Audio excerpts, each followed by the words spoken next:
एक महत्त्वाची बातमी बीडच्या राष्ट्रवादी शरदचंद्र पवार पक्षाच्या राम खाडे यांच्यावर जीवघेणा हल्ला करण्यात आला।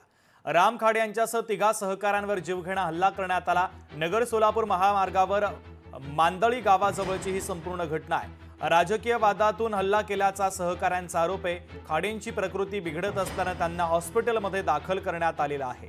त्यांच्यावर सध्या उपचार सुरू आहे। दरम्यान या संदर्भात मेहबूब शेख यांनी काय प्रतिक्रिया दिलेली आहे पाहूया।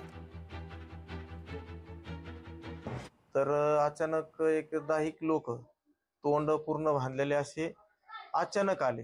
सत्तूर पिस्टन म्हणजे बंदूक आपलं हे पिस्तूल आणि काही लाकडं हातामध्ये असं दगडफेक ह्या 2-3 प्रकार त्यांनी एकाकी चालू केले। आम्ही 7 जण होतो जवळजवळ त्या ठिकाणी आणि अचानक चालू झाल्याच्या नंतर राम खाडेवर त्यांनी अटॅक केला आणि हा जो अटॅक झालाय हा अटॅक हा राजकीय दृष्टिकोनातून झालेला आहे। देवा भाऊ जे सामाजिक कार्यकर्ते तुमच्या नेत्यांच्या भ्रष्टाचार उघड करतात, भाजपाच्या आमदारांची देवस्थान जमीन असो, वक्फ बोर्डाच्या जमीन असो किंवा काल परवा आष्टीतलं शॉपिंग सेंटर जे च्या नावाखाली ज्या जागेवर कॉम्प्लेक्स करून बांधलं जातं अनाधिकृतपणे त्याच्यावर स्टे घेणं असो किंवा काही मुरुमवाळूच्या हैवा पकडून देणं असेल, असं सामाजिक काम नेहमी करणाऱ्या रामभाऊ खाडेवर जो जीवघेणा हल्ला झालाय